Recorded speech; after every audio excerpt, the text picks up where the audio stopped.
좋으신 하나님 아버지, 이 시간 또 부족한 자를 세워주시니 감사합니다. 또 종의 입술을 사용해 주셔서 하나님의 마음에 그 진리의 생명을 온전히 전할 수 있도록 말씀의 지혜와 지식과 능력 허락하여 주시옵소서. 그러므로 말씀을 통해서 듣는 모든 이들이 하나님의 마음을 발견하고 그 마음의 깊은 것을 깨달아서 그 말씀의 안에 담겨 있는 영원한 생명을 소유할 수 있는 능력 있게 도와주시옵소서. 오늘도 주님이 함께 하시고 복 주시기를 원합니다. 정말 우리 모두가 살아계신 하나님을 알게 도와주시옵소서. 살아계신 하나님을 믿어드리는 것이 아니라 살아계신 하나님을 경험하고 알 수 있는 능력 있게 도와주시옵소서.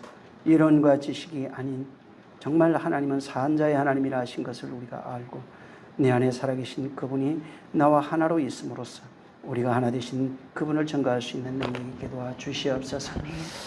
정말 여러 가지 또 무양으로 말씀을 듣는 심령들 복 주셔서 저들 모두 하나님이 기뻐하는 자로 정말 하나 된 자로 그렇게 세워져 가게 도와주시옵소서. 주님이 함께 하시기를 원하며 예수 이름으로 축복하고 기도했습니다. 아멘. 오늘은 욥기 16장입니다.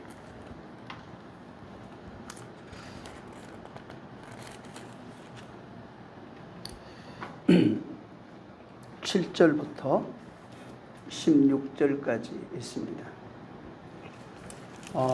16장, 17장을 다 보셔야 됩니다. 같은 내용이 이제 반복되는 것이고, 욥이 한탄하고 하는 그런 내용들로 이제 여기다 되어 있습니다.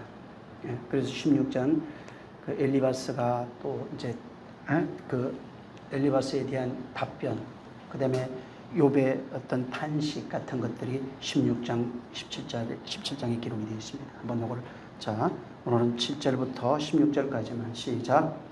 이제 주께서 나를 공곡해 하시고 나의 무리를 패게게 하셨나이다. 주께서 나를 시들게 하셨으니 이는 나를 향하여 증거를 삼으심이라. 나의 파리한 모양이 일어나서 대면하여 나의 죄를 증거하나이다. 그는 진노하사 나를 짚고 군박하시며 나를 향하여 이를 갈고 대적이 되어 뾰족한 눈으로 나를 보시고 무리들은 나를 향하여 입을 벌리며 나를 전대하여 뺨을 치며 함께 모여 나를 대적하는구나. 하나님이 나를 경건치 않은 자에게 붙이시며 악인의 손에 던지셨구나. 내가 평안하더니 그가 나를 꺾으시며 내 목을 잡아던져 나를 부서뜨리시며 나를 세워 관역을 삼으시고 그 살로 나를 사방으로 쏘아 인정없이 내 허리를 뚫고 내 쓸개로 땅에 흘러나오게 하시는구나.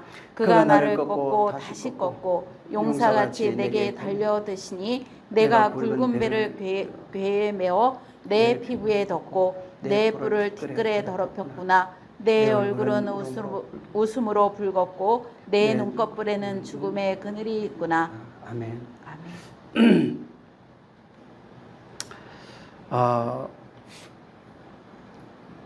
이제 욥기에 대해서 우리가 계속 듣고 있지만은 욥기 처음에 보면은 욥은 굉장히 의로운 사람, 또 경건한 사람으로 묘사되고 있습니다. 근데 그렇게 의롭고 경건한 사람이라고 하는 그에게 이제 하나님이 허락하시는 내용, 그 고난이 이제 시작이 됩니다. 하나님이 허락하시는 그런 이제 고난이 오는데 큰 이제 환난, 재앙, 그다음에 육체의 모든 병듦 같은 이런 것들이 그 닥치게 됩니다. 이것이 이제 욥기가 이제 그 서두에 말하고 있는 그런 내용입니다. 문제는 오늘날도 마찬가지고 고대도 마찬가지인데 당시에 어떤 그 사람들의 그런 시각, 그 사상이 뭐냐면은 지금까지 얘기해왔던 뭐 새 친구들이나 욥도 마찬가지입니다. 인과응보의 삶이에요. 그러니까 신에 대한 신관이라고 하는 것은 전부 다 인과응보, 신상필벌 같은 이런 사상을 가지고 하나님을 곧 신을 대하는 그런 신관을 가지고 있었던 겁니다. 그래서 당시에는 이제 많은 사람들이 이렇게 신은 우리를 지으신 이고 우리는 그가 지으신 존재로서 그는 능히 인간의 생사화복을 주관할 뿐만 아니고 잘한 것은 상 주고 못한 것은 벌하실 수 있는 그런 하나님이다, 신이다, 이렇게 고백하고 있는 겁니다. 당신은 사실은 오늘날과 같은 신관하고는 조금 차이가 있을 겁니다. 근데 오늘날 신관, 이제 기독교를 기준으로 했을 때 기독교의 그런 어떤 신관은 예수 그리스도로 오신 이후로부터 좀 더 선명하게 이제 비치게 된 겁니다. 근데 문제는 예수 그리스도를 통해서 하나님을 아는 믿음을 가졌음에도 불구하고 여전히 그냥 전통과 역사 속에 인생들이 가지고 있는 신에 대한 어떤 신관을 가지고 하나님을 그렇게 믿고 또 이해하고 그렇게 살아가는 겁니다. 그래서 기독교인들이 가장 많이 두려워하는 것이 오늘도 마찬가지인데 여기 욥기에 있는 것처럼 새 친구들 아주 적극적으로 얘기를 하죠. 네가 잘못한 것 있기 때문에, 죄 때문에 하나님이 너에게 벌을 주셨다. 네가 당하는 어떤 고난, 질병 같은 이런 것들이 이제 네가 어떤 잘못을 인하여 네가 당하는 괴로움이다, 이렇게 이제 고백을 합니다. 그래서 오늘날도 누가 병들었다는 거 하면 네가 죄져서 그럴까요? 회개하세요. 회개라고 하는 그 말을 아주 입에 이제 달고 살고 있습니다. 이제 신학, 조직 신학에서 어떤 그 점진적 계시라는 어떤 이런 것이 있습니다. 이게 뭐냐면은 과거에는 고대 이런 시대 혹은 구약 시대 이럴 때는 신에 대한 어떤 신이 당신을 계시할 때 그 계시가 좀 희미하다는 겁니다. 그리고 후대에 갈수록 그 계시가 선명해진다고 하는 그런 계시의 점진성이라고 하는 것이 있어요. 그러니까 과거에는 좀 희미했다가 가면 갈수록 더 선명해진다. 내용도 보면은 과거에는 좀 부족한 부분이 많은데 가면 갈수록 더 풍성해진다 하는 그런 개념입니다. 그래서 처음에는 좀 희미했던 부분들, 모호했던 것들이 가면서 더 선명해지고 또 분명해진다고 하는 그런 이야기입니다. 문제는 성경의 창세기가 이제 성경의 첫 그 책이고 그다음에 이제 마지막 책이 계시록입니다. 그래서 이런 계시의 점진성을 가지고 있는 사람들은 어떻게 이해를 하냐면 창세기는 굉장히 그 계시가 희미하다 얘기를 합니다.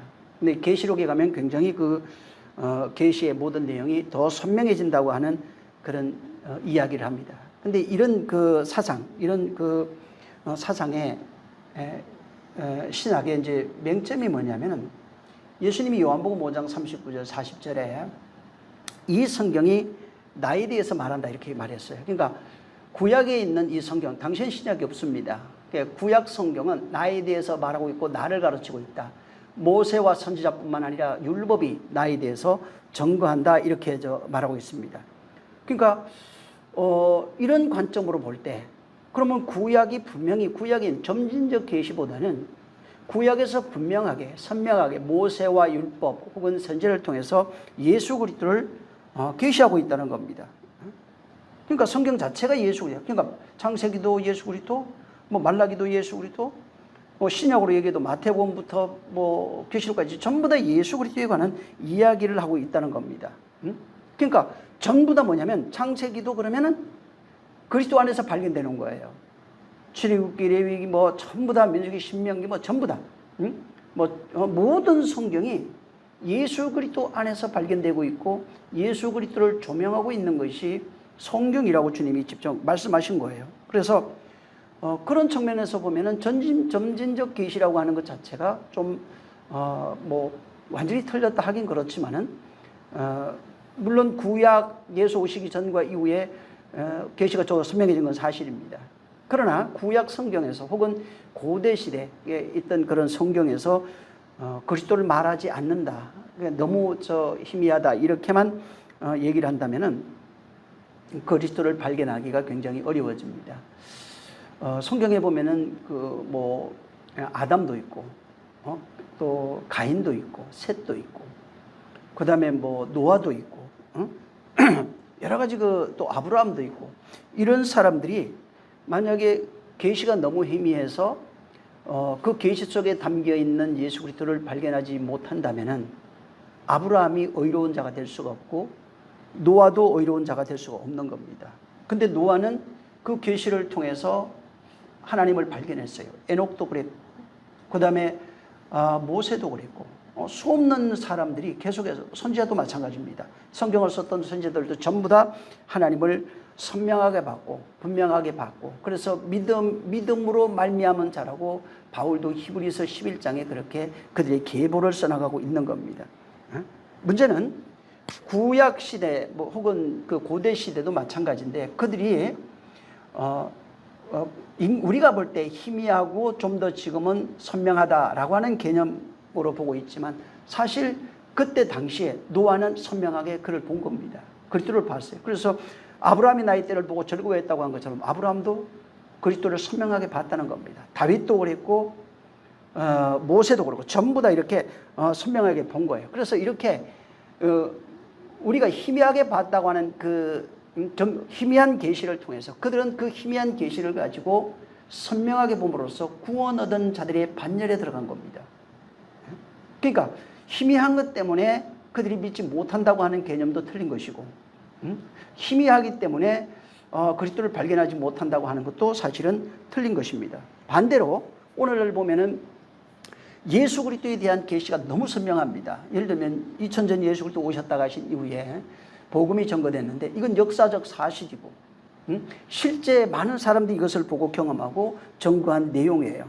문제는 이렇게 선명하게 드러난 사건, 계시에 대해서도, 그 계시를 보면서도 그것이 진짜 나에게 비치는 빛으로서의 나를 구원하는 계시라고 그것을 발견하지 못한다면 구원이 없는 겁니다.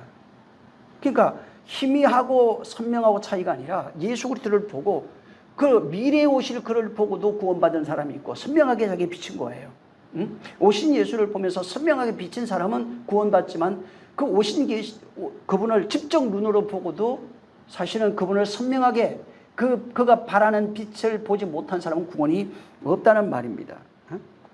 그래서 그 계시가 지금 선명하게 비춰지고 있는가 하는 겁니다. 예를 들어서 지금 하나님의 계시, 희미하다고 했던 어찌됐든 하나님의 계시가 성경에 많이 기록이 되어 있는데, 하나님의 계시가 그 마음에 비치지 않는 사람들, 지금 비침을 잊지 못했어요.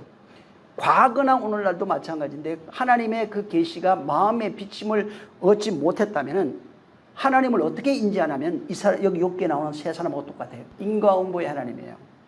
신상필벌의 하나님이에요. 다시 말해서 신은, 곧 우리가 아는 하나님은 인간의 행위를 따라서 심판하는 분입니다. 그래서 행위가 의로우면 구원하고 행위가 나쁘면 심판하는 분으로 그렇게 오해하고 인지하고, 그런 하나님을 자기가 상상해서 모시게 되어 있는 겁니다.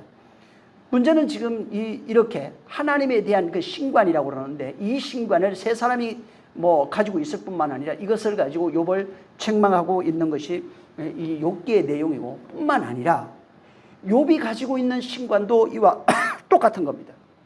욥의 고난과 환난이 있는데, 이 고난과 환난을 통해서 이 사람이 지금 외치고 있어요. 친구들과 변론하면서 하나님께 기도하고 있는 그런 내용들이 있는데, 거기에 보면은 굉장한 딜레마가 있는 겁니다. 자기가 그렇게 기도하는데, 자기가 그렇게 외치고 있는데, 여기 지금 이 본문에 보면은 여기 12절에 보면은 12절, 그가 나를 끄끄시며 이렇게 돼 있잖아요. 이게 끄끄시며, 그 다음에 그쪽 내려가서 그가 나를 관역을 삼고 이런 것들이 있어요. 이 꺾는다는 게 팔아런데 완전히 깨부수고 쳐부시고 헛되게 하고 실패시키는 거예요. 완전히 실패하게 만들어버리는 걸 얘기하고, 그 다음에 저 관역 이런 것들이 그 마타라라고 하는 단어인데, 아주 표적을 이렇게 정해놓고, 그 다음에 그 관역을 삼아놓고 공격하고 있는 그런 내용입니다. 그래서 거기를 이 마타라 단어가 보면은 감옥에 갇혀 있는 것, 그 감옥이라는 뜻도 있고 시위대, 호위병, 관역, 표적 막 이런 식으로 나와요. 그러니까 하나님이 그렇게 아예 관역을 삼고 그를 멸망시키고 실패하도록 하나님이 그렇게 하고 있다는 겁니다. 자, 그래서 욥은 지금 그 당시에 그 고대 사회, 그러니까 친구들과 같은 그런 삶을 살아가고 있는 욥 자신도 사실은 당시 시대적 신관이라고 하는데 그 시대적 신관에서 자유로울 수는 없어요. 보고 듣고 배운 것이 그 신관입니다. 그래서 그런 신관을 가지고 하나님을 인지하고 있었고 그 하나님을 판단하고 있는 겁니다. 바로 이 자기가 지금 가지고 있는 하나님에 대한 신관이 어디에서 지금 가장 많이 드러나고 있냐면 새 친구들과 환난과 고난 속에 저주받을 때는 그게 없어요. 근데 새 친구들과 변론할 때 자기가 욥이 가지고 있는 신관이 그대로 다 까발려지고 있어요. 바로 그 새 친구와 그 변론하는 내용이 4장부터 그 26장에 있습니다. 근데 여기에 변론하는 그 부분이 세 부분으로 되어 있어요. 세 번의 그 변론이 있는 겁니다. 그래서 4장부터 14장에 보면은 그 첫 번째 이제 변론입니다. 거기 보면 엘리바스가 말을 하고 욥이 답변해요. 그 다음에 빌닷이 말하고 또 욥이 답변해요. 소발이 말하고 또 그 욥이 답변해요. 이게 계속해서 반복해가지고 친구들이 말하면 답변하고 이게 26장까지 이 그 패턴으로 계속 진행되고 있는 겁니다. 그래서 그 보면 거의 또 이외에도 보면은 욥과 그 세 친구들의 그 변론이 그 엘리후까지 합하면은 37장까지가 있어요.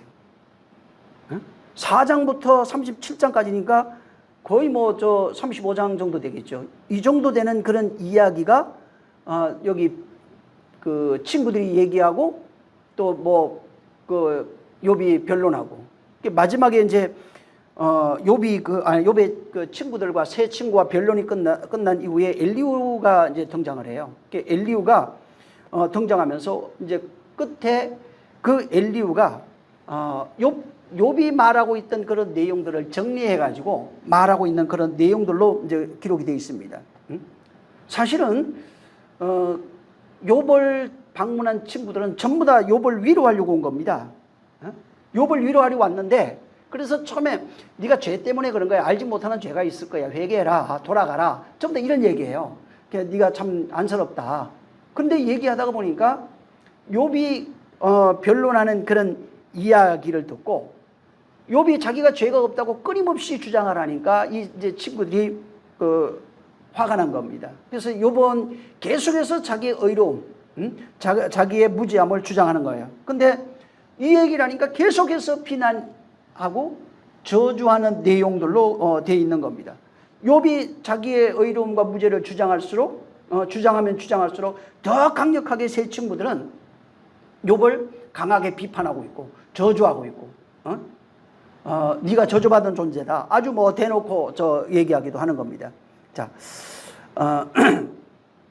이 세 친구들 제가 계속 말씀드리지만 이 세 친구들이 가지고 있는 신관은 지금 현재 있는 상황이에요. 그러니까 현재 있는 상황을 보고 네가 지금 병이 들었던 재산을 잃고 자식들이 죽고 하는 이런 상황을 보고 이것은 우연히 일어나지 않는다는 겁니다. 이런 일들은 우연히 일어나는 것이 아니라 네가 어떤 그 범죄한 이유 때문에 되어진 일이라게 신이 너를 저주한 것이라고 생각하는 겁니다. 그래서 네가 어떤 죄를 저질렀고 어떤 그 죄악이 있기 때문에 하나님께서 너를 벌하신 것이라 이렇게 생각을 하고 얘기하는 겁니다. 그리고 또 한 가지가 구원이라고 하는 것. 그러니까 하나님이 이런 데서 지금 욥을 통해서 이 환경이죠. 질병이나 이런 것인데 이걸 빗대어 가지고 얘기하는 것 중에 하나가 구원의 그 조건에 대해서 구원 받으려면 죄가 됐든 어찌 됐든 신 앞에 나가서 신이 우리를 구원하려면은 바로 인간의 행위가 있어야 된다. 의로운 인간의 행위를 보고 하나님이 그를 구원해 내신다는 겁니다. 그러니까 인간의 의로운 행위가 없다면은 하나님은 그 신은 우리를 구원하지 않는다는 겁니다. 자, 그래서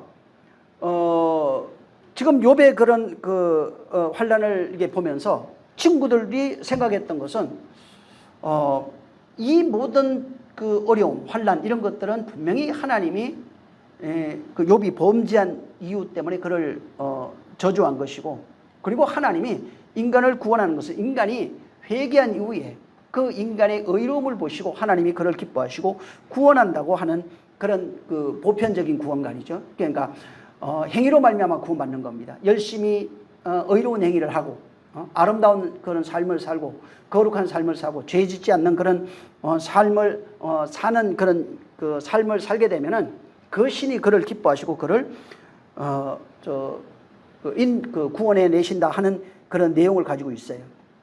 자, 문제는 하나님이 지금 욥기를 통해서 그 이야기하시는 내용 중에 하나가 뭐냐면 이렇게 욥이 지금 세 친구가 가지고 있는 인과응보의 하나님, 신상필벌의 하나님, 그 다음에 인간의 행위를 따라서 구원하시는 하나님이라고 하는 신관, 세 친구도 가지고 있었고 욥도 은연중에 이 내용을 처음에는 뭐 선명하게 드러납니다.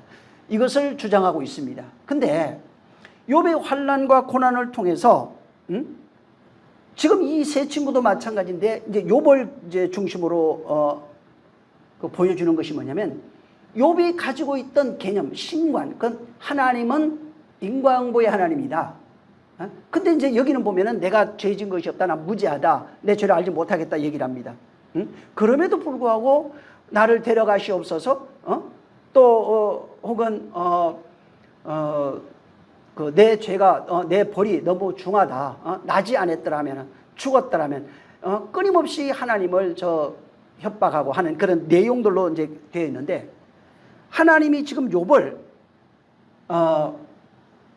그런 인과응보의 하나님, 행위를 따라 구원하시는 하나님이라고 하는 신관을 욥의 환난과 고난을 통해서 전부 다 박살내고 있다는 겁니다. 본문에도 관역을 삼고 하나님이 나를 표적을 삼고 공격하시는 그런 내용을 이 사람이 발견한 겁니다. 그래서 욥이 지금 환난을 당하고 고난을 당하고 있잖아요. 거기다가 정말 심한 그런 괴로움 속에 있어요. 근데 그 과정을 겪으면서 어떤 것을 경험하기 시작하냐면 자기의 신앙, 하나님에 관한 신관이 조금씩 바뀌어가요. 그래서 이 환난과 고난을 통해서 성숙해가고 온전해가는 그런 과정을 겪고 있는 겁니다. 그러니까 환난과 고난을 통해서 하나님에 대한 지식이 커져요. 또 하나님에 대한 그런 이해가 자꾸 커지는 거예요. 그 다음에 하나님이 나를 구원하실 것에 대한 그런 은혜들이 자꾸 발견이 되기 시작해요. 그러니까 환난과 고난을 통해서 욥은 계속 배워가고 있는데 친구들은 배우지를 못했어요.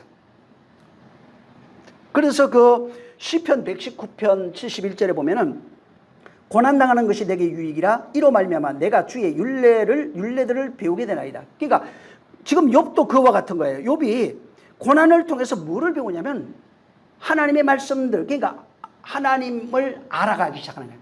하나님을 이해하기 시작하는 거예요. 하나님과의 관계를 재설정하기 시작하는 겁니다. 보통은 우리도 마찬가지입니다.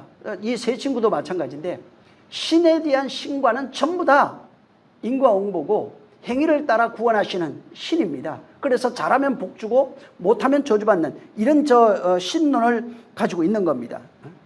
구원론도 마찬가지예요. 그래서 교회 다니면서 열심히 잘 섬겨야 되고 열심히 해야 되고 뭔가 순종을 잘해야 되고 그러면 하나님이 구원한다고 하는 그런 구원관을 은연중에 가지고 있어요. 그렇다고 해서 인간의 행위를 성경이 전면 부정한다? 그렇진 않습니다. 그렇진 않지만은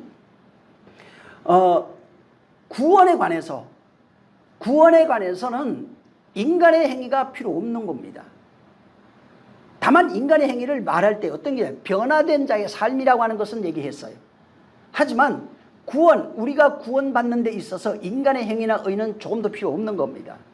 오직 그래서 하나님의 은혜로 말미암아, 더 나아가면 예수 그리스도의 은혜로 말미암아 믿음으로 말미암아 구원받았다 이렇게 얘기하는 거예요. 그러니까 인간의 어떤 행위, 인간의 의를 성경은 부정하고 있는 겁니다. 오직 하나님의 은혜로만, 예수 그리스도의 은혜로만. 그래서 예수 그리스도의 은혜와 그 은혜가 뭐예요? 그의 죽음과 부활, 그리고 성령으로 다시 오시는 그런 내용, 이런 것들로만 우리가 구원을 받는다 이렇게 성경은 기술하고 있는 겁니다. 다만 인간에게는 처음에 믿을 때 그가 그리스도라고 하는 사실을 믿고 시인하는 거예요. 그래서 믿고 회개하라고 하는 이것, 인간이 가질 수 있는 최고의 것이 그거 이상이 없는 거예요. 믿음과 회개밖에 없어요. 그리고 우리가 말씀에 의해서 변화된 자가 되었을 때, 거듭난 자가 되었을 때 우리의 아름다운 그런 빛들이 세상에 비친다고 말한 겁니다. 그것도 내가 하는 것이 아니라 말씀이 나를 그렇게 만들어가는 겁니다. 인간의 의는 필요가 없어요. 성경은 그것을 인정하지 않는 겁니다. 그래서 하나님에 대해서 어떤 우리 신관을 가지고 있잖아요. 오늘날 기독교인들도 마찬가지인데 하나님에 대해서 우리는 기독교인들이니까 성경을 읽습니다. 그래서 성경을 통해서 하나님을 알아요. 그러니까 지식으로 이걸 배운 거예요. 그래서 지식으로 배웠는데 문제는 뭐냐면 이걸 지식으로 배워서 이걸 읽었고 그것을 그렇게 따라서 고백했다고 해서 구원이 되는 게 아닙니다. 구원이라고 하는 것은 그렇게 되는 것이 아니라 체험으로 되어지는 거예요. 자식 낳는 것은 체험으로 되어지는 겁니다. 지식은 배워서 말하면 돼요, 그대로. 그러면 학자가 되는 겁니다. 신학자도 될 수 있고, 또 교사도 될 수 있고, 교수도 될 수 있고, 얼마든지 할 수 있어요. 그거는 지식을 이론으로 가질 수 있어요. 그게 신론이 됐든, 구원론이 됐든, 교회론이 됐든 전혀 상관없습니다. 구약학이 됐든 전혀 상관없어요. 얼마든지 공부해서 머리 좋으면은 학자가 될 수가 있는 겁니다. 그래서 성경을 읽어요. 성경을 배웁니다. 근데 읽고 배워도 실체하고 이론은 다른 겁니다. 아기 낳아본 자하고 아기를 어떻게 낳은지 아는 여자는 전혀 다른 겁니다. 이론은 아는데 아기 낳은 경험이 없으면은 아기 낳는 것이 무엇인지를 이론으로는 말해도 경험은 전혀 없는 거예요. 생명이라고 하는 것을 잉태해 본 적이 없는 거예요. 생명을 출산해 본 적이 없는 거예요. 그러면 어떻게 되냐면은 체험이 없으면은 그냥 이론 따라가는 겁니다. 믿음도 이론을 따라가게 돼 있어요. 그래서 이론을 따라갈 수밖에 없으니까 뭘 하냐면은 행위의 의를 쫓아가는 겁니다. 그냥 계속해서. 실제 생명을 낳은 것이 아니라 생명을 낳은 척하는 거예요. 뭘로? 행위로서 자기 의를 드러내는, 율법의 꽃이라고 하는 자기 의를 드러내는 그 일로 살아갈 수밖에 없는 겁니다. 여러분, 우리 진리 얘기하죠, 성경에. 말씀 곧 진리 이런 얘기를 하잖아요. 진리는 문자가 아니에요. 진리라고 하는 단어가 쓰여 없다는 얘기가 아닙니다. 우리는 진리라고 하는 문자, 혹은 생명이라고 하는 문자를 배우는 것이 아닙니다. 배워서 아는 것이 아니라 진리나 생명이나 영생이나 아들이나 하는 이런 것들은 내가 예수 믿고 난 이후에 이 역사를 살아가요. 남은 세계를 살아가면서 생명을 경험하는 내용이에요. 영생을 경험하는 겁니다. 진리를 경험하는 겁니다. 이론이 아니라 진리는 실제고 경험이에요. 생명도 실제고 경험이에요. 이론이 아닙니다. 이론으로 아는 사람은 생명이 어떤 것인지 설명을 할 수가 없어요. 얘기해 줄 수가 없다고요. 생명을 말해 줄 수가 없는 거예요. 왜? 낳아본 적이 없어요. 낳은 사람은 얘가 이 생명이야, 내 생명이야, 내가 낳은 자 이렇게 얘기를 하는데 낳아본 적이 없는 사람은 이론을 얘기하는데 생명이라고 하는 근거가 없어요. 이렇게. 그 생명을 증명해낼 수 있는 것이 없다는 거예요. 진리도 마찬가지예요. 진리를 배우지만은 우리가 듣고 배우고 이런 것들 확신한데 그거라 이런 말씀이 있어요. 그러니까 이론으로 가지라는 얘기가 아니에요. 그게. 그 말씀을 확실히 경험해서 체험한 상태, 경험한 상태, 내 것이 된 그 경험 안에 거하라고요. 체험이 안 되면 아무것도 아닙니다. 그래서 우리가 하나님의 말씀, 곧 진리라고 하는 말씀을 하나님은 우리의 인생에, 내 인생의 역사를 통해서 우리를 경험시키는 거거든요. 그러니까 우리의 인생의 역사가 필요한 거예요. 예수 믿고 그럼 바로 죽어버리지 뭘. 우리를 이 땅에 두시는 것은 우리 내 인생의 역사 속에서 하나님의 말씀이 진리라고 하는 것을 경험하게 하는 겁니다. 하나님의 말씀이 생명이라고 하는 것을 경험하게 하는 거예요. 하나님의 말씀이 영생이라고 하는 것을 경험하는 겁니다. 자, 욥이 지금 독백하고 이제 반론도 하고 독백도 이제 합니다. 근데 욥이 불평하는 이유가 뭐냐면은 반론과 독백, 하나님을 향한 어떤 그런 그 독백 것들이 많이 기록이 되어 있어요. 자, 여기 본문에도 마찬가지인데 여기 문맥에 그런 내용이 나와 있는데 하나님이 자신을 고난과 저주에 넣었다는 겁니다. 환난 속에 집어던졌다는 거예요. 하나님이 나를 고난과 환난으로 그렇게 만들었다는 겁니다. 자, 근데 그걸 알고 하나님께 계속 부르짖었어요. 응? 아무리 하나님께 기도하고 외쳐도 하나님이 응답하지 않는 거예요, 도대체가. 응? 그래서 친구들이 말하면 변론하면서 독백하고 친구들이 말하면 변론하면서 독백해요. 근데 하나님은 계속해서 침묵하고 있고 아무 말씀도 하지 않는 거예요. 근데 마지막에 가가지고 엘리후라는 사람이 등장합니다. 엘리후라는 사람이 욥이 하는 불평을 듣고 객관적으로 그것을 정리해가지고 욥이 한 말을 객관적으로 정리해서 말한 사람이 엘리후예요. 그리고 그래서 엘리후 얘기가 32장부터 시작해서 37장까지 엘리후가 말하는 내용으로 나와요. 거기 계속 내용들 지금까지 듣고 있다가 내가 참을 수가 없다 하면서 이제 모든 내용들을 정리하면서 그렇게 얘기하는 내용입니다. 그런데 37장 엘리후가 딱 끝나자마자 38장에 뭐가 나요? 38장을 한번 보세요. 1절.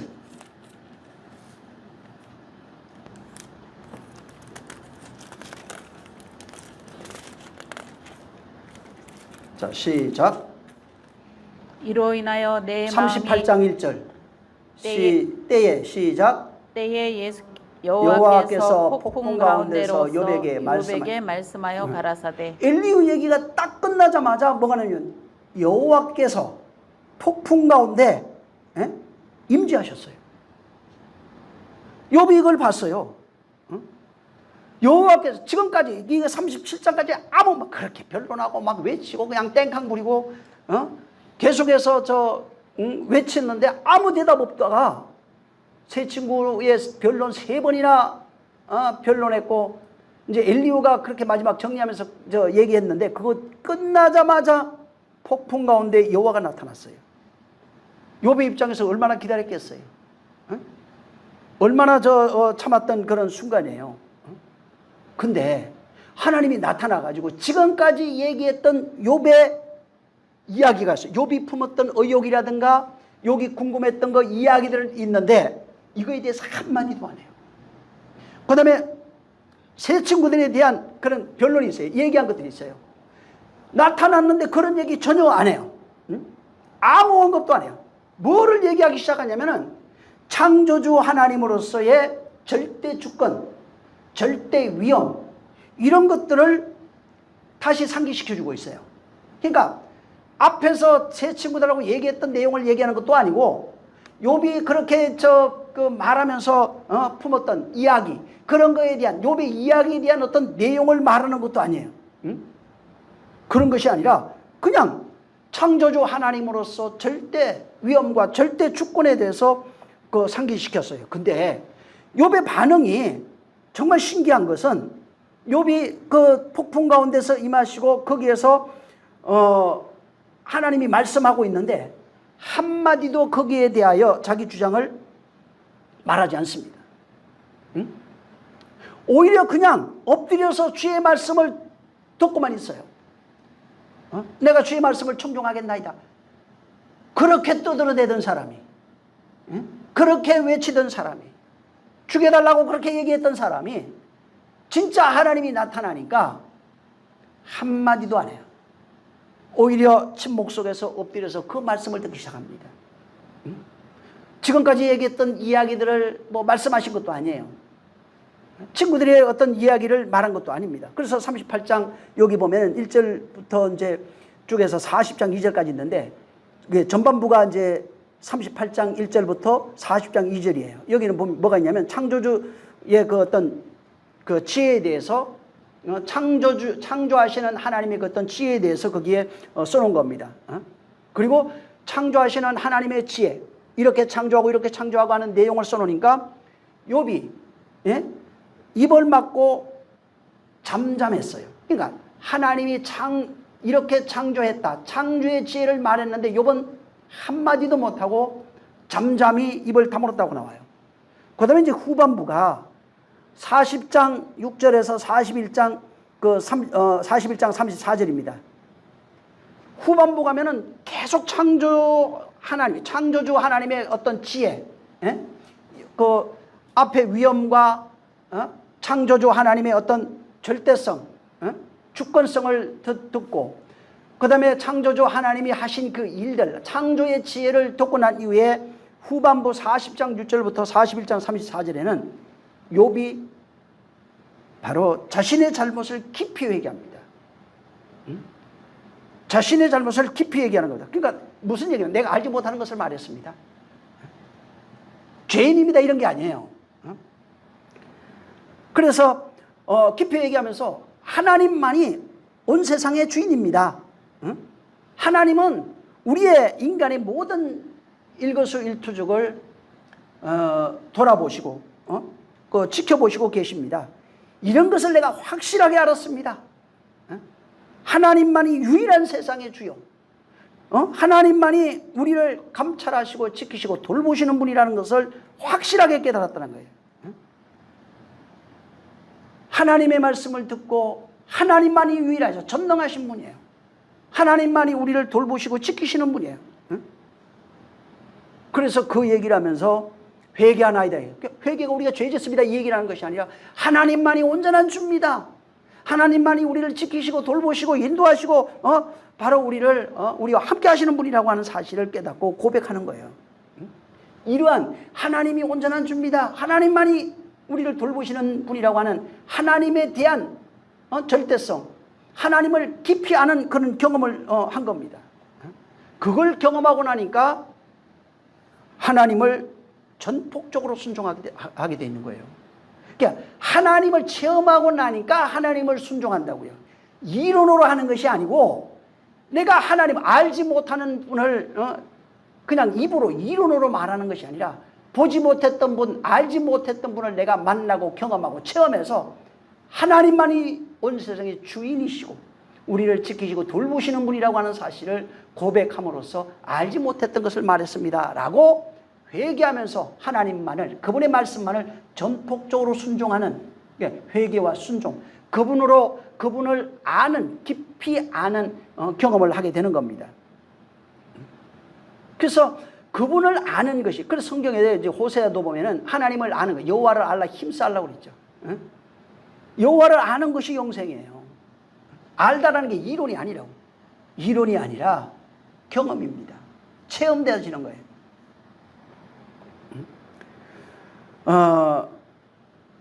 욥기에 이렇게 보면은 이제 새 친구들 얘기하는 것들이 있어요.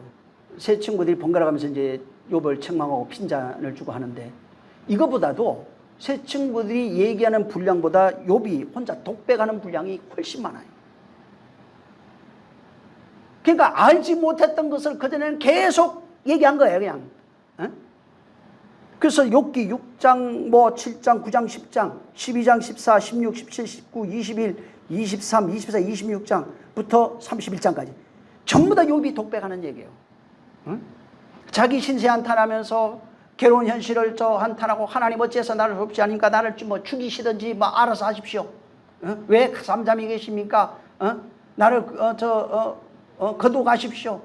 하나님은 이런 분이, 변론하면서 계속해서 그런 변론과 또 독백을 통해서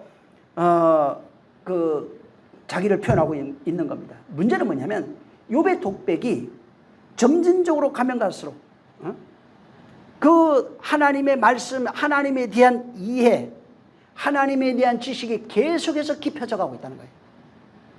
처음에 가지고 있던 욥의 그 신에 대한 이런 신관보다 가면 갈수록 하나님이 나는 죄 없는데 하나님이 나를 이렇게 환난과 고난 속에 집어넣으셨고, 하나님만이 여기서 나를 건져내 줄 수 있고, 이런 식으로 계속해서 하나님에 대한 그런 독백이 있는데, 그 속에는 욥이 어떻게 진리로 완성되는지에 대한 내용까지도 거기에 담겨져 있는 겁니다.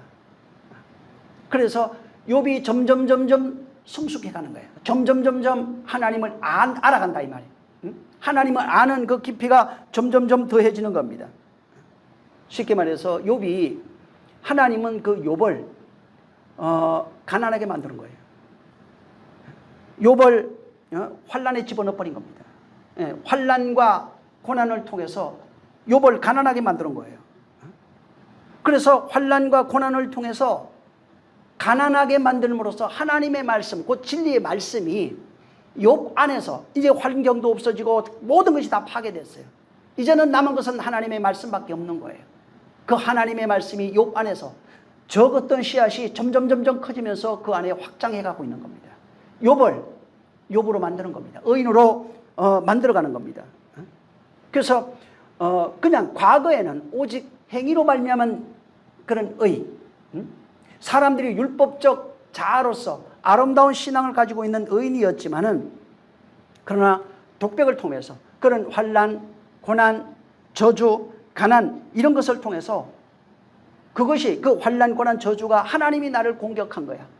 하나님이 나를 저주한 거야. 하나님이 나는 뭔지 모르지만 하나님이 나를 그렇게 내 인생에 개입하셔서 나를 이끌어가고 있다고 하는 것을 그가 선언하고 있는 거예요. 그러니까 누가 하고 있느냐? 하나님이 하는 겁니다. 가난과 환난과 저주 모든 그런 핍박 속에서 말씀으로 욥을 만들어가고 있는 겁니다. 그러니까 지금 욥이 환경적으로 굉장히 어렵죠. 그렇지만은 이런 저 친구들과 얘기를 하면서 환난 속에 고난 속에 있지만은 계속해서 말하는 것은 나는 죄진 것이 없어요. 내 무죄함을, 나의 의로움을 하나님만이 변호해 주실 수 있습니다. 하나님만이 나를 아십니다. 친구들은 죄졌다고 그러지만 하나님만이 아실 겁니다. 나는 그 무죄하고 나는 의로운 자예요. 그래서 계속해서 하나님만이 아신다고 고백하는 내용이 뭐냐면, 하나님 정명해 주세요. 하나님 내 변호사가 좀 되어주세요. 하나님이 알지 않습니까? 근데 나는 의롭습니다. 나는 저 죄가 없습니다. 무죄합니다. 라고 고백하면서 이건 하나님이 아시지 않습니까? 라고 고백했어요. 그러니까 이걸 증명해 주시옵소서 했는데, 실제 여기 본문에 지금 뭐가 나오냐면, 이 욥이 이것을 깨닫고 자기 인생 가운데 하나님이 개입했다는 겁니다. 하나님이 내 인생에 개입한 결과가 어떻게 나타나냐면, 고난, 환난, 저주, 핍박, 파괴 뭐 이렇게 나와 있어요. 여기는 화살을 가지고 나를 뭐 염통을 꿰뚫고 막 다 나와 있어요. 그러니까 하나님이, 아니 나는 무지하고 의로움을 증명해달라고 하는데 하나님이 개입하니까 어떤 일이 벌어졌냐면은 파괴시키고 멸망시키고 부셔뜨려버리고 꿰뚫어버리고 이렇게 나타나고 있는 거예요. 그러니까 욥이 생각하는, 욥이 자기 인생에 개입한 하나님의 모습을 어떻게 표현하고 있냐면은 파괴하시는 분이에요. 멸망케 하고 패망케 하고 저주하시고 괴롭게 하시고 분명히 개입은 했어요.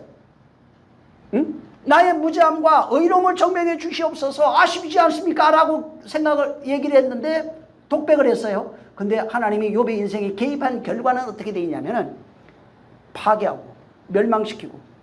그래서 여기 7절 거기 보면은 주께서 나를 공곡해 하시고 나를 우리 무리에 패게 하셨나이다. 주께서 나를 시들게 하시고 이는 나를 향하여 그 증거를 삼으셨다. 그러니까 하나님이 그랬다는 겁니다. 지금 전부 다. 그리고 진노하사 나를 찢고 군박하시고 나를 향하여 이를 갈고 대적이 되어 뾰족한 눈으로 나를 보시고, 계속해서 그 얘기라고 해요. 찢으시고 뭐 적대시하고 있고 꺾으시고 관역을 삼으시고. 그러니까 개입해달라고 그러니까 하나님이 개입하니까, 하나님 나 죄 없잖아요. 내가 뭐 잘못했습니까? 내 의로움을 당신 아시지 않습니까? 증명해 주세요 하니까 하나님이 개입했습니다. 하긴 했는데 하나님이 욥의 인생에 개입한 결과는 욥을 멸망시키는 거예요. 욥을 지금 파괴하는 겁니다. 욥이 확실하게 경험한 것이 뭐냐면 하나님이 내 인생에 개입했다는 거예요. 근데 하나님이 개입한 결과가 파괴, 패괴 뭐 이렇게 나오죠. 그 다음에 저주, 전부 다 이런 거예요. 화살, 뭐 찢고 고통 이런 겁니다. 그래서 하나님이 나를 패망하게 하고 시들게 하고 또 피로하게 하고 찢으시고, 하나님이 그렇게 내 인생에 개입했다는 거예요. 하나님이 개입은 했어요. 욥이 확실하게 한 것은 하나님이 개입했어요. 개입했는데 찢었다, 파괴했다, 멸망시켰다, 죽였다, 뭐 전부 다 이런 겁니다. 하나님이 내 대적이 돼서 나를 공격했다는 겁니다. 하나님이 내 인생에 개입하는데 나의 대적으로 나를 공격하셨다는 거예요. 이게 여기 나오는 16장 17장의 욥의 독백의 핵심이에요. 하나님이 나를 공격했다는 겁니다. 친구들을 향해서 나는 무지하다, 하나님이 아신다, 난 죄진 것이 없다고 자기 의로움을 주장해요. 그런데 하나님 앞에 있는 자기의 모습은 내가 발견한 것이 뭔 줄 아느냐? 하나님이 내 인생에 개입했어. 근데 나를 죽이신다는 거예요. 나를 공격한다는 거예요. 나를 괴롭히고 있다는 거예요. 나를 저주하고 있다는 겁니다. 그래서 이것을 내가 발견했다는 거예요. 자, 보세요. 하나님이 욥이 확실하게 나는 무죄해, 나는 모르겠어, 이유가 뭔지 몰라, 나는 의로워, 죄진 적이 없어 라고 고백했는데, 근데 문제는 하나님이 내 인생에 개입을 했어. 개입한 내용은 저주와 환난과 핍박과 고난과 찢음과 괴로움, 죽음, 이런 것들이라는 거예요. 이거를 욥이 경험했다는 겁니다. 욥이 경험하는 것이 이거예요. 오늘날 양심으로 사는, 율법의 의를 가지고 사는 자들이 뭐를 경험해야 되냐면, 욥과 같이 하나님이 내 인생에 계면 나를 저주하고 괴롭게 하고 힘들게 하고 폐격해 하고 찢으시고 나를 죽이시고 나를 바로 고난, 관역 삼았다고 하는 이 내용을 고백해야 된다고요. 이것을 모르면은 하나님에 대한 왜곡된 신앙으로 살아갈 수밖에 없습니다. 하나님 이것들은 나 피해가게 하시고 나를 저주에서 건져주셔서 평안만 있게 하시고 이렇게 해야 된다고요. 율법 아래에 있는 자들에게 하나님이 개입하시면은 찢으시고 괴롭게 하시고 죽이시고 파괴하시고 바로 공격하시는 것이 하나님이에요. 하나님은 율법 아래에 있는 자, 사망 아래에 있는 자라고 그러죠. 우리에게 개입하실 때 우리를 살리시려고 개입하시는 겁니다.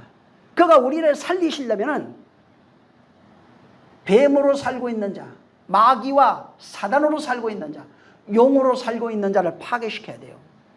그래서 하나님을 만난 자의 첫 번째 고백들이 뭐냐면 하나님이 나를 공격했다는 겁니다. 하나님이 나를 저주했다는 거예요. 하나님이 나를 괴롭게 했다는 거예요. 근데 오늘날 기독교는 이거 인정하지 않죠. 하나님이 나를 괴롭게 하고 저주하고 나를 파괴시켜. 옛사람, 곧 바울이 그걸 깨닫고 옛사람이 죽어야 된다고 얘기한 겁니다. 하나님이 개입했을 때 옛사람을 죽이는 그 시작으로 개입한다고요. 옛사람 안 죽잖아요. 하나님이 개입이 없어요. 하나님이 내 인생에 개입한 적이 없다고요. 욥은 확실히 한 것은 나는 무지하고 이러는데 내 인생에 좀 나를 정명해 주십시오 하니까 하나님이 개입했어요. 개입했는데 파괴시키는 걸로 개입. 파괴하고 저주하고 찢으시고 괴롭게 하시고 화살로 나를 막 사방에서 쏘아버리고 나를 공격하시는 하나님으로 내게 나타났다는 겁니다. 이게 신앙의 원리라고요. 구원의 원리. 그분이 나를 공격해서 옛사람 죽이시는 거예요. 나를 죽이시고 당신의 사람으로 나를 살려내시는 겁니다. 자, 그러면은 하나님이 욥을 공격했다고 합니다. 욥은 분명히 공격을 받았어요. 공격을 받고 경험된 것이 환난, 핍박, 저주, 질병 뭐 이런 것들입니다. 이건 이제 드러난 것들입니다. 자, 성경에 하나님이 우리를 공격한다. 혹은 욥은 이제 공격이라고 이렇게 표현해서 하나님이 나를 쏘시고 막 이렇게 나옵니다. 하나님이 인간을 만날 때 혹은 여기 이제 욥기로 볼 때 하나님이 욥을 공격했어요. 공격을 어떻게 한 거예요? 하나님이 욥을 공격해요. 어떻게 하는 거예요? 말씀으로 하는 겁니다. 여러분 이거 알죠? 하나님이 우리를 죄악에서 건지죠. 사망에서 건지고 질병에서 건진다고 해요. 그때 어떻게 한대요? 말씀을 보내서 위경에서 건지는 겁니다. 공격하는 것도 말씀으로 하는 것이고 건지는 것도 말씀으로 하는 거예요. 말씀을 보내요. 말씀이 우리를 공격하고 건져내는 겁니다. 그래서 이 말씀이라고 하는 것은 단순히 그냥 어떤 성경에 기록된 성경책 이런 얘기가 아니에요. 이런 것이 아니라 이 말씀 안에 문자로 보이는 글씨 있잖아요. 이것도 아니라고요. 이 속에 담겨있는 뭐가 담겨있다고요. 여기 뭐가 있냐면 하나님의 마음이래요. 한마디로 마음의 내용을 들어가 보니까 생명이요 사랑이요 진리요 은혜요 구원이요 이런 식으로 얘기를 하는 거예요. 영생이요. 말씀 안에 뭐가 담겨있냐면 하나님이 우리에게 보낸 그 말씀이 나를 파괴하고 나를 다시 살려냅니다. 근데 이 말씀은 성경이라고 하는 혹은 문자라고 하는 이것을 말하는 것이 아니라 그 말씀은 하나님의 마음을 얘기하는 거예요. 마음이 담겨 있다는 거예요. 그 속에 마음의 내용을 뜯어보니까 영원한 생명이 있더라고요. 응? 영원한 진리가 있다고요. 하나님의 사랑이 있다고요. 그 안에 은혜가 있고 영생이 있고 온유가 있고 평강이 있고 자유가 있고 다 이런 게 있다는 거예요. 그 안에. 그래서 이 말씀이라고 하는 것은 하나님의 마음, 곧 하나님의 실존, 하나님의 현현이라고 하는 겁니다. 그래서 하나님의 말씀이 임할 때, 살아있는 말, 이 성경 글씨란 얘기가 아니라 이 말씀이 마음에, 내 마음에 임하여서 내가 그 말씀을 받을 때, 이 얘기입니다. 내가 하나님의 말씀을 마음으로 받을 때, 그때 내게서 발견되는 것이 여기 욥이 고백한 거하고 똑같아요. 난 모르는 거 말했습니다. 다시 말하면 가난하고 폐쾌하고 저주받은 나를 발견하게 돼 있다고요. 그래서 말씀을 경험한 내가 보니까 나가 가난이에요. 가난한 자로 있는 거예요. 환난과 핍박 아래 있는 거예요 지금. 말씀을 진짜로 경험하면 좋은 말이 아니라 율법 아래 있는 인생이 하나님의 말씀, 살리기 위해서 보내신 그 말씀을 경험하게 되면 죽어 있는 상태를 발견해요. 가난한 상태를 발견하고 저주 아래, 흑암 아래, 어둠 아래 있는 걸 발견하게 돼 있어요. 그리고 하늘의 것이 없는 진짜 가난한 자라고 하는 사실을 발견해요. 그러면서 그 말씀이 발견이 되면은 이제부터 그 말씀이 옛사람을 죽이는 환난이 시작된다고요. 그래서 들립시스라고 하는 게 고난, 환난, 핍박 뭐 이런 의미거든요. 말씀에 의해서 고난받는 자, 말씀에 의해서 환난이 일어나고 말씀에 의해서 저주받고 이게 밖에 있는 것이 아니라 진짜 내 안에서 경험되어지는 그 내용을 담고 있는 겁니다. 그래서 진짜 말씀이 내 안에 임하니까 하늘의 것이 없는 가난한 자임이 발견이 되는 거예요. 사망과 어둠과 저주 아래 있는 자, 생명이 없는 자임을 자각하게 되는 겁니다. 그러면서 정말 이제부터 그 말씀에 의해서 옛사람이 죽어가는 찌르시고 화살을 쏘시고 파괴하시고 멸망시키건 그 말씀을 경험하게 되는 겁니다. 이 말씀을 히브리어로 한마디로 에메드라고 합니다. 그걸 진리라는 뜻. 히브리어로 진리가 에메드예요. 에메트 이렇게 얘기합니다.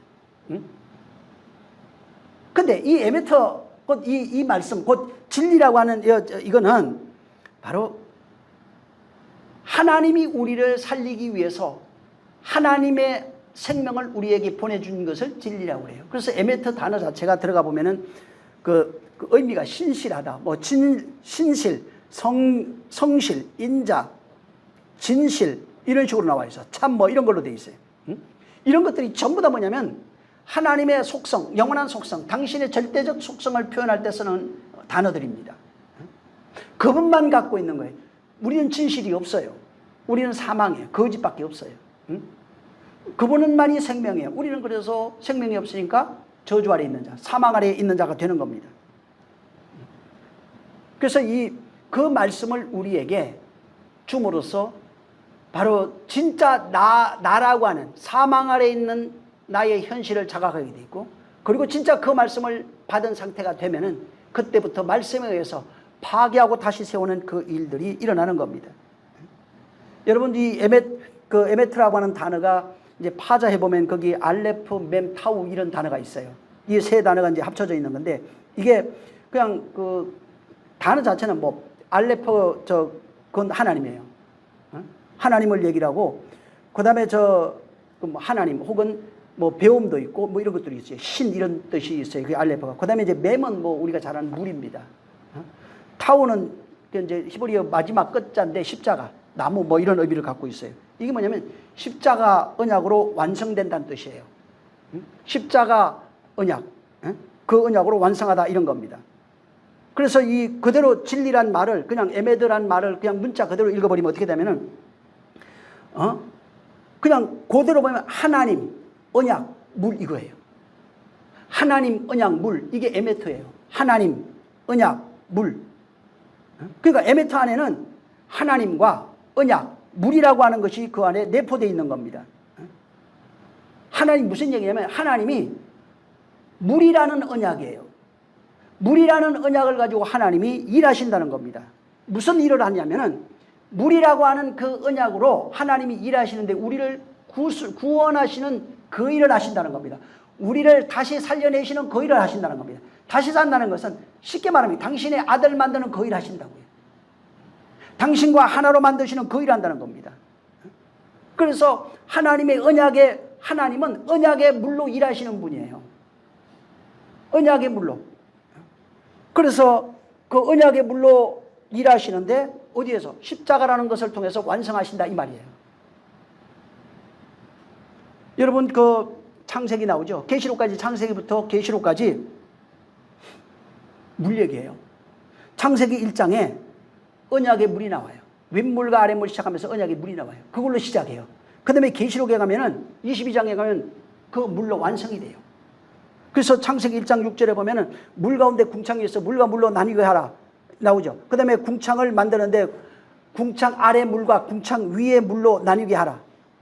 그 다음에 하나님이 궁창을 하늘이라 부르고 저녁이 되고 아침이 되고 둘째 날이라 이렇게 얘기해요. 그 다음에 계시록 22장 1절에 가면은 그가 수등같이 맑은 생명상학을 내게 보이고 하나님과 및 어린 양의 보좌로부터 나와서 길 가운데를 흐르는데 강 좌우에 생명나무가 있어 12가지 열매를 맺되 달마다 그 열매를 얻고 그 나무 잎사귀들은 망복을 치료하기 위하여 있더라.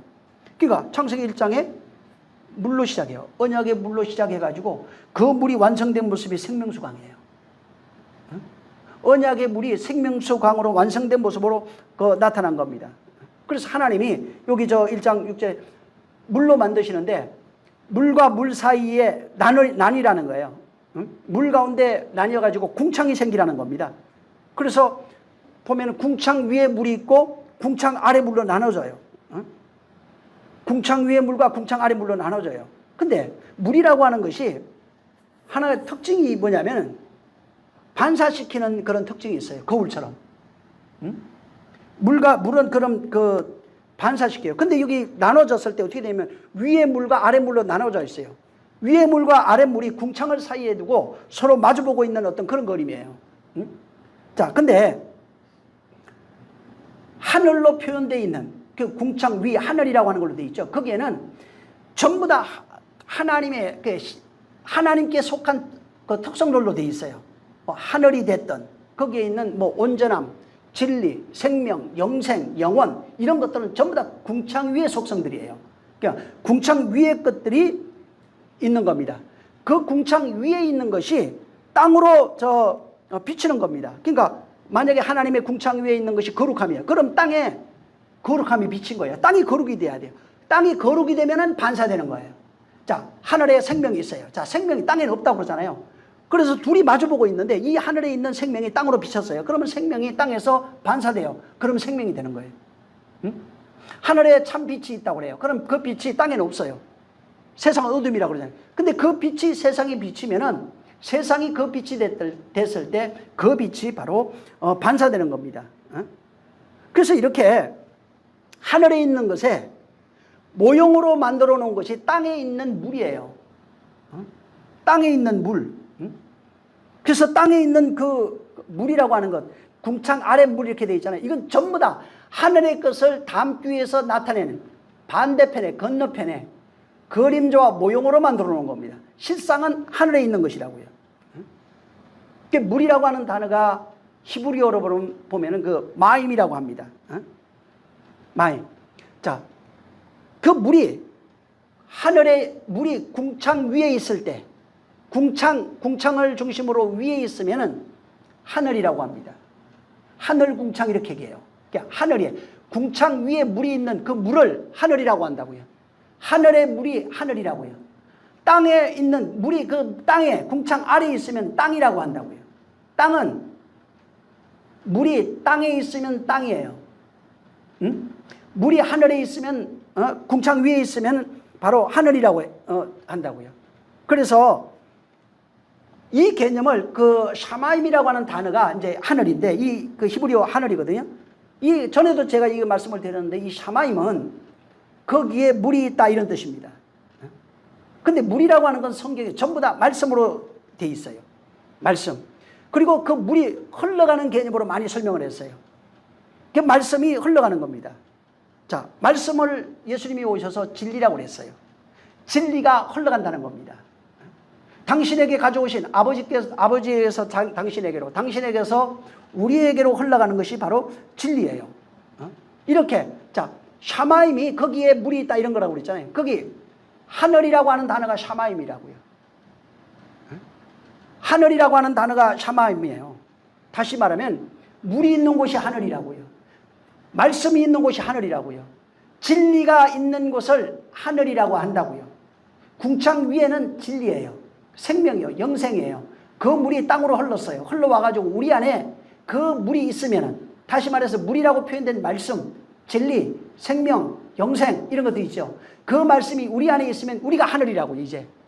궁창 위의 하늘이 내게 반사가 돼서 하늘이 내 안에 존재하게 되는 겁니다. 그래서 그 하늘을 가리켜서 하늘창 이렇게 나와요. 창. 하나님의 창 이렇게 나와요. 어떨 때는 눈, 하늘이 같은 거기 눈이라고 하는 그 하늘이라고 하는 단에 눈도 있어요. 연결 들어가 보면 눈, 말씀, 물 같은 거예요. 하나님의 말씀을 표현하는 거예요. 물, 또 그 다음에 말씀, 눈, 하늘 거기 공통점이 전부 다 말씀이 있어요. 표현할 때 표현하기 위해서 거기에 그 물로 계시된 그 내용을 우리에게 표현해 주는 거예요. 그래서 그 물이 있는 곳이 하늘이라고요. 거기에 물이 있다. 물이 있는 곳이 하늘이라고요. 샤마임이라고요. 다른 말로 말씀이 있는 곳을 얘기를 해요. 다른 말로 진리가 있는 곳이 바로 하늘이라고요. 그래서 그 하늘에 물이 있으면은 하늘 궁창이 되는 거예요. 물이 없으면 땅 궁창이에요. 그래서 과거 히브리인들이 생각했던 어떤 그 구원관이 있어요. 구원이라고 하는 것을 어떻게 설명하냐면 하늘에서 내리는 물, 그 비 있죠. 하늘에서 내리는 비, 하늘에서 내리는 물이에요. 이 물이 하늘에서 내려서 땅이 그 물로 풍요로워지는 게 구원이에요. 구원을 그렇게 설명한다고요. 하늘에서 내리는 물, 하늘에서 내리는 그 비가 땅을 적셔서 생명이 소생하는 것을 구원으로 설명한다고요. 하늘에서 내리는 비가 그 영혼에 내리지 않으면 그건 이제 실제 보는 것, 이 세상에 일어나는 것들을 가지고 설명한 거예요. 근데 실제는 하나님에게서 하늘이라고 하는 하나님이에요. 하나님으로부터 흘러내려오는 은혜의 단비가 우리 영혼 속에 내려서 그 말씀으로 풍요로워지는 것이 구원이라고요. 그래서 그 말씀이 우리 안에 하늘에 있는 것이 흘러서 우리 안에서 흘러나는 것을 요한복음 7장 38절에 생수의 강이 흘러난다고 말한 겁니다. 그 배에서 생수의 강이 흘러나는 것이 구원이라고요. 이 생수의 강은 이 땅에서 생긴 게 아니에요. 그냥 어떤 이론을 말하는 게 아니라 하늘에 있는 그 물이 하늘에서 예수 그리스도를 통해서 은혜의 단비가 우리에게 흘러버린 거예요. 우리에게 흘러서 우리 안에서 그 물이 안에서 존재하고 그 물로 살아가는 존재가 되면은 바로 구원이 되는 겁니다. 그래서 예수님이 나를 믿는 자의 그 배에서 생수의 강이 흘러난다고 그러잖아요. 그죠? 여기 나를 믿는 자는 성경에 이런 것 같이 그 배에서 생수의 강이 흘러나리라. 그럼 이 배가 뭐예요? 그 배에서 생수의 강이 흘러난다고 그랬잖아요. 사람들이 배 그러면 어떤 생각을 하냐면 육신의 배 이걸 생각합니다. 이걸 빗대서 한 건 맞아요. 응? 근데 그 배가 이 배가 아니에요. 응? 욕망을 표현하기 위해서 배로 설명해 놨어요. 근데 욕망이 어디 있냐면 마음이에요. 배가 뭐냐면 마음이에요. 마음. 응? 혼이에요. 그 마음에서 생수의 강이 흘러나는 것을 말하는 겁니다. 그래서 구원이라고 하는 게 뭐냐면 배에서 생수의 강이 흘러난다고요. 배에서. 원래 왜 배에서 그렇게 설명하냐면 그 배라고 하는 것이 마음과 혼이라고 그랬죠. 자, 근데 그 마음과 혼이 생수의 강이 흘러나기 전에 어떤 배냐면 죄악으로 가득해요. 탐욕으로 가득해요. 욕망으로 가득해요. 응? 악독으로 가득한 무지갱이라고요. 그래서 아무것도 없어요. 어둠이고 사막이고 메마르고 생명이나 빛이나 또 거기에는 물이나 이런 것들이 전혀 없는 것이에요. 완전히 어둠이에요. 그래서 이걸 욕망의 무덤, 욕망의 배, 무적행, 지옥 이렇게 얘기합니다. 근데 여기에 하나님의 위에, 궁창 위에 물이 진리라고 그랬죠. 그 물이 있는 곳이 하늘이라고 그랬잖아요. 하나님으로 말미암는 그 물이 우리 마음에 임하게 되면은, 내가 그 말로 살아가는 존재가 됐을 때, 하나님이 주신 그 하늘의 물이 내 안에 임하였을 때 내가 하늘 된다고 그랬잖아요. 그 물이 내 안에 임해서 그 하늘의 물이 나를 채웠을 때, 은혜의 담비가 나를 채웠을 때, 이제부터는 무지경이 하나님의 나라가 되는 거예요. 그 물로, 하늘의 물로 나를 채웠을 때 생수의 강이 흘러난다, 이렇게 표현한 겁니다. 그걸 에덴으로 표현하는 겁니다. 생수의 강이 흘러나는 곳이 에덴이에요. 그걸 천국이라고 그래요. 그걸 나라라고도 하고, 그 다음에 하나님의 동산이라고도 하고, 성전이라고도 하는 겁니다. 뭐가 있어요? 성경이라고 하는 어떤 이론을 말하는 것이 아니라 하늘의 물이 그 안에 흘러 넘치는 상태를 말해요. 그 생명이 그 안에, 하나님의 생명이 내 생명이 돼서, 그 내 생명이 됐다는 것은 그분과 내가 하나 됐다는 얘기입니다. 그래서 하늘의 물이 내 안에 가득하게 되면, 충만하게 되면은 내 안에서 생수가 흘러 넘친다고요. 쉽게 말해서 내가 아무것도 없던 자, 욕망으로 충만했던 자가 바로 물이 여기 임해서 나를 가득 채워버렸어요. 쉽게 말해서 어둠과 지옥이 하늘의 물로 꽉 차버렸다고요. 자, 차니까 어떤 일이 일어나요? 여기에 욕망하고 있던 나라고 하는 존재가 거기에서 익사하는 거예요. 이게 노아 홍수 사건이에요. 노아 홍수는 뭐냐면, 하늘에 물이 임하면은 땅으로 살아가고 있는 옛사람이 죽는다고 하는 사실을 보여준 겁니다. 욕망하고 있는 나, 사망과 저주밖에 없는 나, 메마른 땅인 나가 오직 교만하고 저주와 뱀으로 살고 있는 자, 사단으로 살고 있는 자, 내가 여기에 하늘에 물이 임하면, 하늘 궁창 위에 그 물이 내 혼에 임하면 옛사람이 물에 빠져 죽는다고요. 노아 홍수 때 거기 나오잖아요. 죄악이 관여하고 폐역하다 나와 있죠. 나예요, 그게. 물이 임하면 하늘에서 창이 열려서 그 하늘 물이 쏟아졌다고 그랬잖아요. 하늘이에요, 그게 창이. 하나님의 눈, 말씀 이런 거예요. 말씀이 쏟아지기 시작하면 그걸 물로 표현해 놨어요. 물이 쏟아져서 내 마음에 가득해지면 옛사람은 그 물에 빠져 죽는다고요. 이렇게 그 물을 언약의 물이라고 그래요. 생수의 강이라고 해요. 그래서 이 언약의 물, 하나님이 그걸 언약으로 줘요. 언약의 물, 생수의 강이 하나님으로부터 예수 그리스도를 거쳐서 내 안에서 흘러나오면 패역한 옛사람, 악독이 가득한 옛사람, 사망과 저주 아래 있던 옛사람이 거기에 빠져서 완전히 죽어버리는 겁니다. 완전히 죽고 바로 그 말씀으로 다시 사는 이야기가 노아 사건이에요. 노아 방주 사건, 노아 홍수 사건이라고요. 옛사람 죽고 새사람 사는 얘기가 예수 그리스도에 의해서 옛사람 죽고 새사람으로 사는 이야기가 노아 방주 그 이야기라고요. 그래서 그거는 세상인, 이 세상 자꾸 생각하면 안 돼요. 세상으로 살아가고 있는 나예요. 세상으로 살아가고 있는 나가 하늘 문이 열려서 하늘에서 내리는 그 물이에요. 진리의 물에 모든 사람, 옛사람이 빠져서 죽는 겁니다. 그걸 상징하고 있어요. 하늘에서 쏟아져는 그 물에 의해서 옛사람이 거기에 빠져 죽어야 되는 겁니다. 자, 근데 옛사람은 그렇게 죽는데요. 하늘의 물에 의해서. 하늘에서 창이 열려서 비가 쏟아져, 물이 쏟아지면 다 죽는다고 돼 있어요. 자, 죽는데 노아는 방주 지었죠. 노아는 방주를 지어서 하나님이 지으라고 하는 방주를 지었다는 거예요. 삼총으로 지었대요. 성전 만드는 이야기입니다, 그거. 근데 그 방주가 예수 그리스도라고 얘기했죠. 예수 그리스도예요. 그러니까 방주로 지어진 그 방주, 하나님의 언약으로 지어진 그 방주에 들어감으로써 살아났어요. 이 얘기는 이제 이번 주에도 할 거예요. 자, 바로 이거는 뭐냐면 예수 그리스도로 말미암아 세워지는 성전을 얘기하는 겁니다. 우리 안에 예수 그리스도로 말미암아 세워지는 그 성전을 얘기하는 거예요.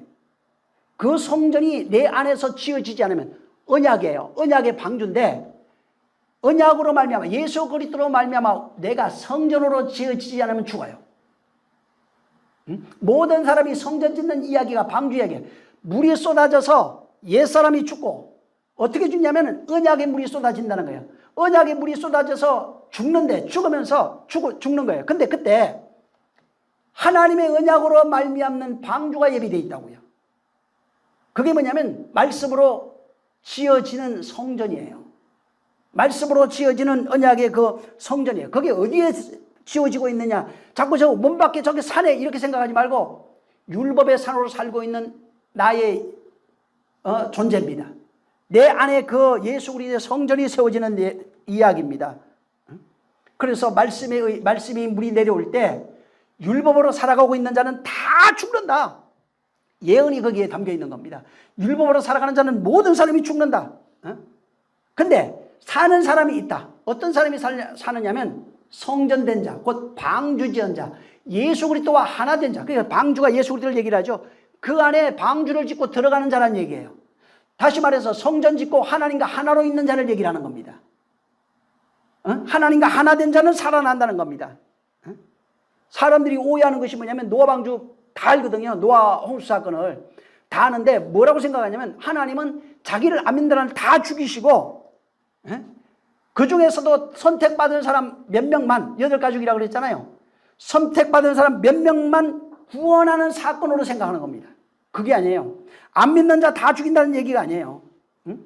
그거는 말 그대로 선악으로 보는 개념이에요. 그게 거기 속에 담겨있는 내용은 나를 하늘의 물이에요. 진리의 물로 전부 다 죽인다는 겁니다. 익사시킨다는 거예요. 그 다음에 방주라고 하는 예수 그리스도예요. 방주라고 하는 예수 그리스도로 너를 구원하겠다는 내용이 거기에 담겨 있는 겁니다. 그래서 하나님이 우리를 온전하게 만들어요. 어떻게 만드느냐? 진리로 만들어요. 말씀으로 만들어요. 그 말씀을 구약 비유로서 물로 표현하는 겁니다. 하늘에 물 담은 자를 표현하는 거예요. 하늘에 생명 담은 자를 말하고 있는 겁니다. 그걸로 우리를 그렇게 만들어 가시겠다고 말하고 있는 겁니다. 그러니까 지금 정말 하늘에 물을 담은 존재가 돼서 옛사람이 죽고 새사람이 되어지는 내용, 다시 말해서 생수의 강이 흘러나는 존재가 되지 않으면 안 되는 거예요. 그래서 하나님이 옛사람 죽이는, 여기 지금 욥기가 그거예요.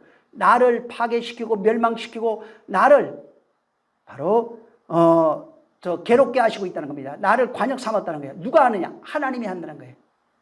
하나님이 나를 그렇게 옛 존재, 옛 자, 그를 파괴시키는 내용을 욥이 지금 발견한 겁니다. 자, 그리고 우리 시간이 좀 애매하긴 한데 우리 19절을 한번 읽어볼까요? 16장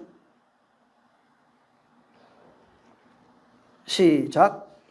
지금 나의 증인이 하늘에 계시고 나의 보인이 높은 데 계시니라. 자, 지금 나의 증인이 하늘에 계시고 나의 보인이라고 하는 게 중보자입니다. 중보자. 그러니까 여기 정인이 하늘에 있고 나의 중보자가 높은 데 계십니다 라고 이제 이렇게 얘기한 거예요. 나의 친구들은 나를 조롱합니다. 내 눈은 하나님을 향하여 눈물을 흘리니 사람과 사람 사이에 인자와 그 이웃 사이에 중재하기를 원합니다. 수년이 지나면은 나는 돌아오지 못할 길을 갈 것입니다. 이렇게. 그러니까 이건 이제 다음 시간에 하겠습니다. 시간이 좀 애매해가지고 이걸 하기는 좀 그러니까 여기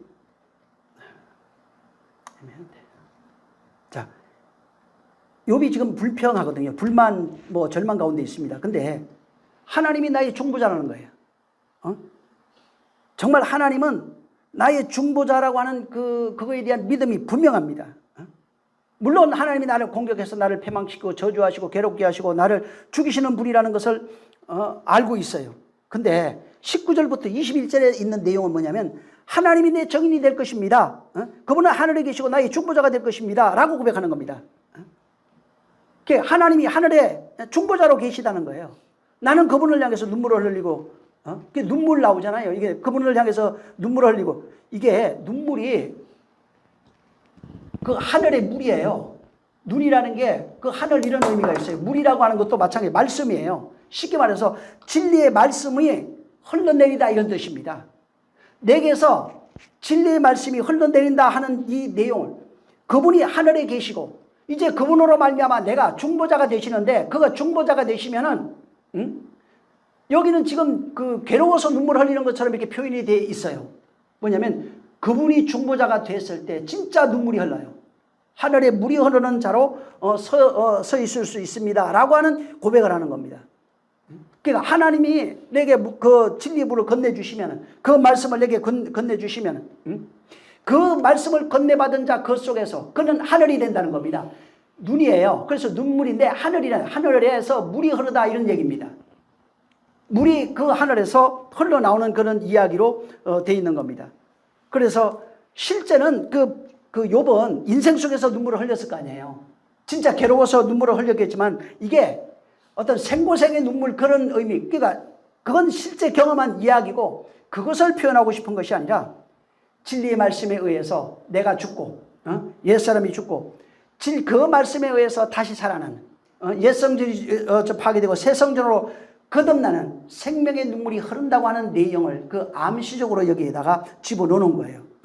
그래서 하나님이 욥의 그 보혜사가 되시면 전거자가 되시면은 그분이 내 눈물을 보시고 그 나오잖아요. 용서하시고 회복하시고 구원하신다는 그런 내용이에요. 그분이 정말 여기 보면 하나님 사이에 인자와 이웃 사이에 중재하기를 원합니다. 그분이 중재하면 진짜 내게서 하나님의 그 눈물, 하늘의 진리의 말씀이에요. 그 말씀이 내게서 흘러나게 될 것입니다 라고 하는 그런 고백이 여기에 담겨 있는 겁니다. 그래서 그 말씀이 내 안에 흐를 때 진짜는 생수의 강이 내 안에 흘러나는 거예요. 그걸 여기 표현하는 거예요. 그래서 진짜 내 안에서 생수의 강이 흘러나야 하나님이 보혜사가 된 거예요. 보혜사가 오시면 나를 증거한다고 그랬잖아요. 보혜사가 오시면 생수의 강이 흘러나요. 왜? 옛사람 죽고 새사람 됐다고요. 그래서 이런 이야기가 나중에 이사야 38장 5절 이런 데 보면은 내 귀를 들었고 내 눈물을 보았고 80장 5절에도 주께서 저희 눈물을 양식으로 먹이며 다랑의 눈물을 마시게 하였고 이게 이 눈물 이걸 가지고 설명하는 건데 전부 다 하늘의 물이란 뜻이에요. 하늘의 물, 하나님으로 말미암아 생수의 강 이런 겁니다. 이걸 담고 있어요. 시편 120편 5절에도 5절 6절 눈물을 흘리며 씨를 뿌리는 자 나오죠. 그거 전부 다 그거예요. 그러니까 이 땅에서 눈물 흘리면서 아니 밭 가는데 곡식 뿌리려고 하는데 눈물 흘립니까? 그 얘기가 아니에요. 하늘의 말씀에 하늘의 생수의 강이 흘러서 흘리는 자는 그런 뜻입니다. 계시록 4장 6절에도 보좌 앞에 수정과 같은 유리바다가 있고 하는 거 있죠. 그래서 그 다음에 앞뒤에 눈들이 가득하고 거기에서 생수의 강이 흘러나고 있는 그런 내용들로 되어 있어요. 정말 우리 안에서 생수의 강, 그 노아홍수 같은 사건이 내 안에 일어나야 됩니다. 그래야 하나님이 나를 보혜사 하신 거예요. 보혜사가 됐다면 내가 바뀌었다는 얘기입니다. 내가 죽고 하나님의 사람으로 거듭난다는 얘기예요. 생수의 강이 흘러난다는 겁니다. 이 흘러나지 않으면 전부 다 이론이 되는 겁니다. 이론이 되지 마시고 이론을 가진 어떤 종교인 되지 마시고 정말 생수의 강이 흘러나는 저와 여러분 되시길 예수님으로 축원합니다. 기도하겠습니다. 기도할 때 하나님 정말 나를 축복해 주셔서 노아홍수의 사건 그 하나님의 말씀이 내게 임하여 하늘의 물이 내게 임하서 내 안에서 그 물에 옛사람이 죽고 새사람으로 생수의 강이 흘러나는 자 되게 하시옵소서라고 우리 한번 같이 기도합니다. 좋으신 하나님 감사합니다. 우리를 축복해 주셔서 정말 하늘의 물이 덮어서 이 땅에 온갖 더러운 것을 다 씻어내시고 곧 옛사람으로 살고 있는 이 땅, 어둠과 사망으로 살고 있는 이 땅이 하나님 말씀에 의해서 다 죽어서 다 깨끗하게 되어진 이후에 새로운 사람으로 바뀌어 하늘 생명을 담은 존재, 말씀을 담은 존재, 진리 담은 존재가 되어 그 하늘의 물, 하늘의 양식을 흘려줄 수 있는 자 되게 하여 주시옵소서. 주님이 오늘도 함께 하시고 복 주시길 원합니다. 말씀을 듣는 심령들 진정한 생수의 강이 흐르는 자, 보혜사 된 자들이 되게 하여 주시옵소서. 보혜사의 증거를 받은 자 되게 하시옵소서. 예수 이름으로 기도했습니다. 아멘. 자, 주님이 가르쳐 준 기도하고 마칩니다. 하늘에 계신 우리 아버지 이름이 거룩히 여김을 받으시오며 나라에 임하옵시며 뜻이 하늘에서 이룬 것 같이 땅에서도 이루어지리이다. 오늘날 우리에게 일용할 양식을 주옵시고 우리가 우리에게 죄진 자를 사하여 준 것 같이 우리 죄를 사하여 주옵시고 우리를 시험에 들게 하지 마옵시고 다만 악에서 구하옵소서. 나라와 권세와 영광이 아버지께 영원히 있사옵나이다. 아멘. 감사하신 주여, 정말 하늘의 물이 덮음같이 그렇게 덮여서 정결케 하는 완전히 옛사람 죽는 일들이 일어나게 도와주시옵소서. 성경교사 함께 하시길 원합니다. 예수님께 기도했습니다. 자, 우리 모든 영광 하나님께 드립니다. 수고하십시오.